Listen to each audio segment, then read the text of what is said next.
আমরা এক ভাই থেকে এক বাংলাদেশ থেকে আমরা জিজ্ঞেস করব এখানে আসার পরে পাহাড়ের সত্যজিৎ সাহাবীর জিয়ারত করার সময় অনুভূতিটা কেমন কীরকম একটা ভাই থেকে আমরা জিজ্ঞেস করি। আসেন আমাদের সাথে আসেন।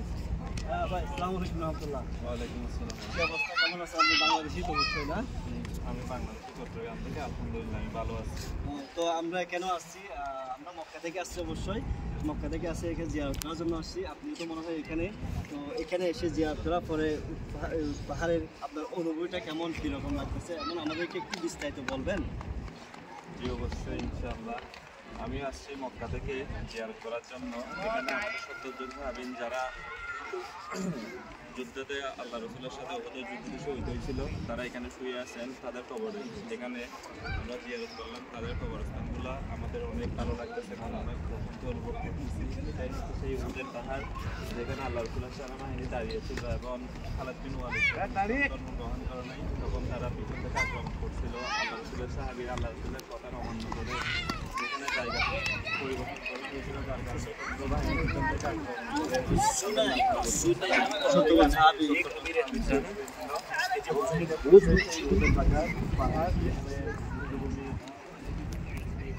যুদ্ধভূমিতে আমাদের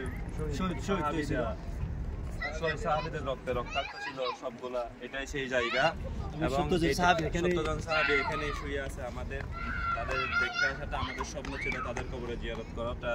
আল্লাহ আমাদের সেই তৌফিক দিছে, আমাদের সেই সৌভাগ্য দান করছে, আমরা তাদের কবর জিয়ারত করতে পারছি। সেজন্য আমি নিজেকে অনেক ধন্য অনুভব করতেছি। আল্লাহ আমাদের তৌফিক দিয়েছেন, আল্লাহর অশেষ রহমতে, আল্লাহর অনেক অশেষ কৃপায় আমরা মক্কা থেকে সুস্থভাবে মদিনায় আসলাম, বাইতুল জান্নাতুল মাওয়াতে গেলাম, এখানে আসলাম এবং 7 মসজিদে যাবো ইনশাআল্লাহ। আল্লাহ তৌফিক দিলে হযরত বিলালের মসজিদে যাবো, হযরত উমর, হযরত আবু বকর সিদ্দিক রাদিয়াল্লাহু তাআলা আনহু, হযরত আলী রাদিয়াল্লাহু তাআলা আনহু সবার মসজিদে যাব ইনশাআল্লাহ।